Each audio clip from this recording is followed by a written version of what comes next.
Que bom que você conseguiu o diagnóstico, Rafa, porque essa não é a realidade da maioria das pessoas que estão sofrendo aí com os sintomas. Inclusive, do Asperger, é difícil de fazer o diagnóstico até em crianças, porque para ser Asperger não tem atraso na fala.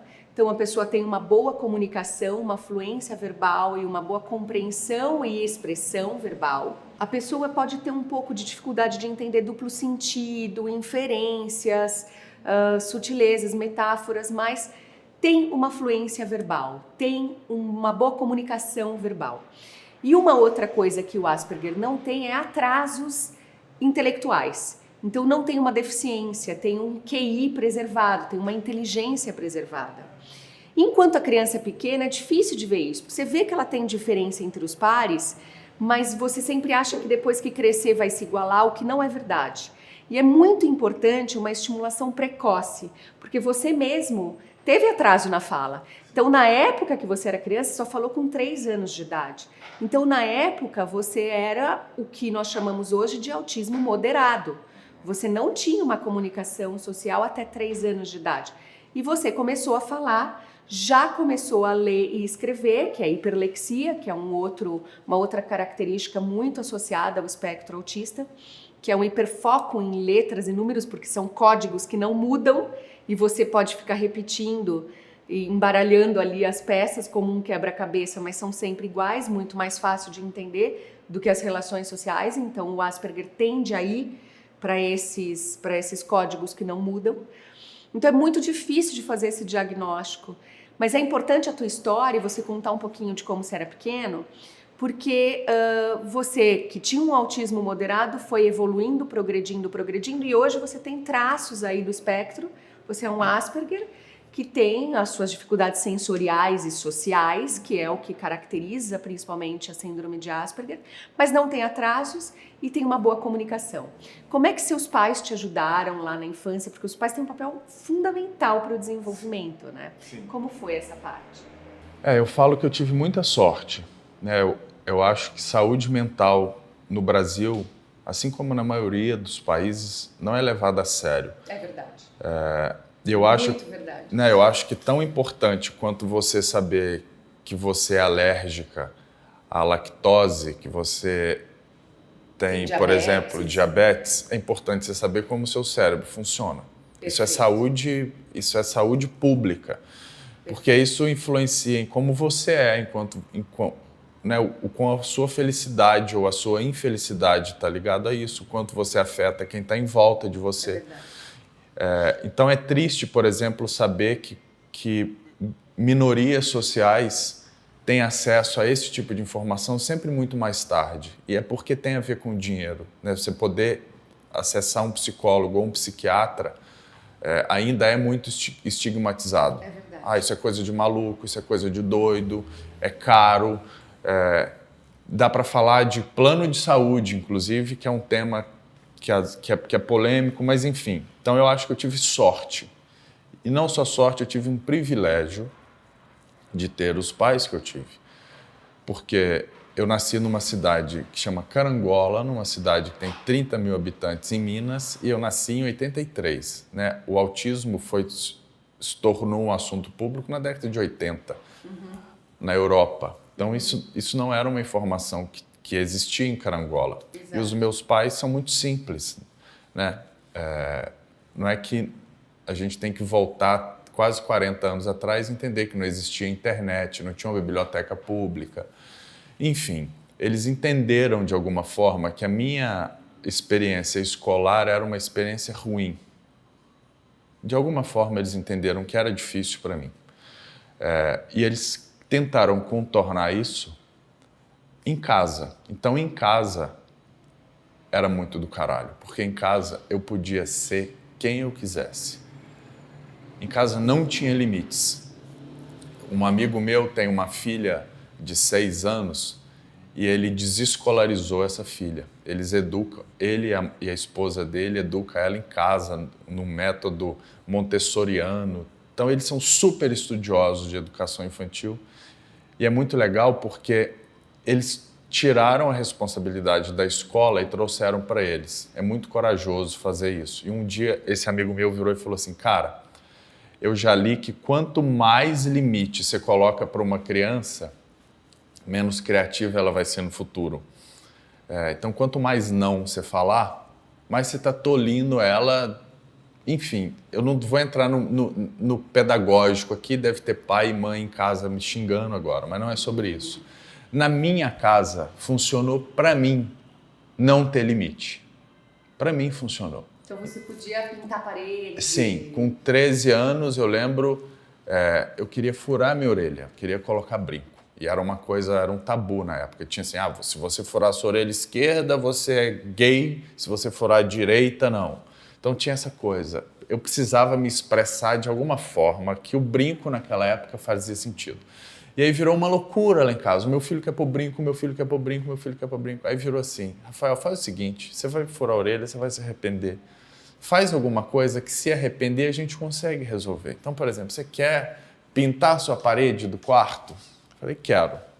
Pinta a parede do quarto, que se depois a gente quiser, a gente pinta de novo. Então, a parede do meu quarto era inteiro pichada. O meu teto era cheio de colagem, eu tinha uma cabeça de boi morto, que eu achei um esqueleto no asfalto, fedia carniça dentro de casa, mas eu achava ótimo. Enfim, o meu quarto era um galinheiro, era um covil, mas era o meu porto seguro, era o lugar que eu adorava e era do jeito que eu queria que fosse. E mais do caralho é que algumas semanas depois eu furei a orelha. A minha mãe entendia que eu precisava disso. Assim foi como fazer a primeira tatuagem. Ela entendeu que aquilo fazia parte da minha personalidade e eles me encorajavam isso. Então, o quão difícil foi a minha escola, foi ótimo a minha casa. Sem ninguém nem ter ouvido falar de autismo. A minha mãe ouviu falar disso quando eu tive 30 anos e falei para ela que o meu diagnóstico era esse. Porque até então, o Rafael ele é diferente, o Rafael ele é esquisito, ele tem o jeito dele, cada um tem uma teoria sobre mim. Mas foi importantíssimo essa liberdade que eu tive de ser eu mesmo dentro de casa. Assim. Os meus pais encorajaram isso e isso foi maravilhoso, porque isso é um privilégio. Realmente, muito legal. Rafa, obrigada por essa conversa. Eu acho que você acrescentou muito para a vida das pessoas que estão assistindo. E a sua exposição beneficia muitos seres. O que acontece é assim, a gente tem poucos Aspergers, poucos adultos que falam bem e que expõem o diagnóstico, porque a maioria dos adultos que têm autismo não tiveram os pais que você teve, não tiveram oportunidades de ter tratamento e não têm a oportunidade de conseguir falar e se expressar, ficaram com muitos atrasos.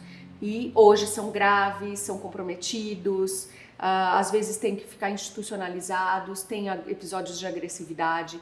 Então a realidade da maioria dos adultos no Brasil é essa, porque não tinha tratamento e não tinha conhecimento. Ou os que conseguiram, com sorte, como você mesmo disse, sair da gravidade e ter uma vida funcional e autônoma, a maioria não quer se expor, a maioria não quer contar. Então, por que vão pensar de mim no meu trabalho, que vão pensar de minha família, dos pais, dos amiguinhos do meu filho, então ficam quietinhos. Então você contar, se expor e trazer isso como tá tudo bem e vamos lá, tamo junto, é muito legal, muito importante. Então, Rafa, muito obrigada pela conversa de hoje.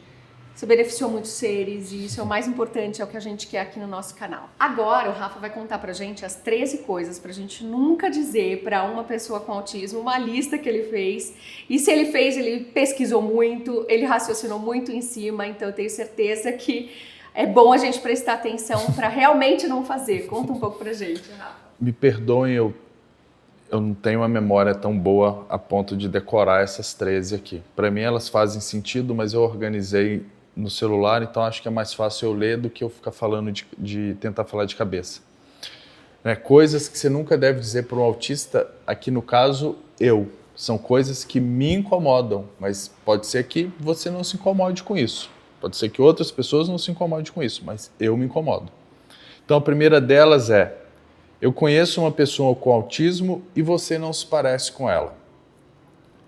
Aqui eu acho legal dizer que quando você conhece uma pessoa com autismo, você conhece uma pessoa com autismo. Se você conhece duas pessoas com autismo, você conhece duas. Cada um é diferente. Não existe eu sei que o fulano, o ciclano é autismo porque eu olhei para ele e aí concluí. Isso não existe.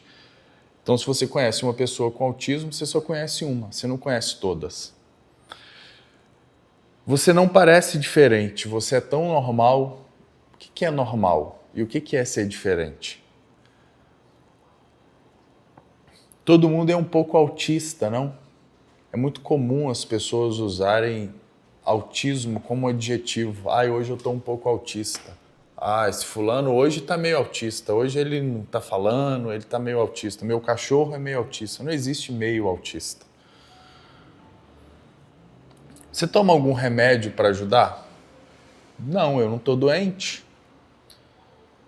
Você deve ter sido vacinado quando criança, né? Vacina causa isso. Não, vacina não causa autismo. E se você não quiser vacinar, o problema é seu. Mas não tem nada a ver com autismo. Isso deve ser horrível, né? Não. Tá tudo bem. Não é horrível, não.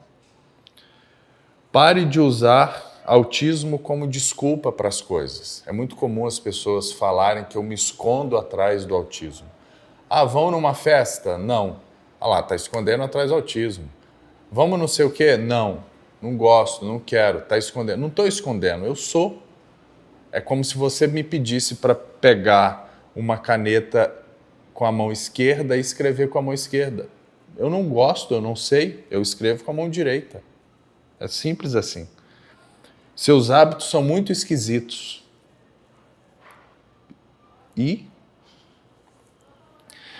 você deve ser ótimo com números e música. Eu, por um acaso, gosto de números, mas eu sou péssimo em música. Então, esse estereótipo de que todo autista tem uma memória incrível, sabe fazer conta, sabe tocar piano, é um puta estereótipo que não faz sentido. Você é muito egoísta, rude, grosso, você não tem sentimentos, você não se importa com ninguém a não ser você. Isso é muito comum de falarem para mim que eu não tenho empatia. De fato, eu tenho dificuldade de entender quando alguém está triste, por exemplo. Eu tenho dificuldade de entender se alguém está feliz. Eu tenho dificuldade de entender, por exemplo, se alguém está dando em cima de mim. Eu nunca consigo perceber. Para mim precisa ser muito explícito. Agora, se você disser que você está triste, aí sim eu tenho muita empatia. Se você disser que você está feliz, aí sim eu tenho muita empatia. Então eu consigo compartilhar com você esse sentimento, mas você precisa me dizer que você está triste ou que você está feliz, porque perceber eu tenho dificuldade, mas não quer dizer que eu não tenho empatia. São essas 13 coisas que você nunca deve dizer para um autista.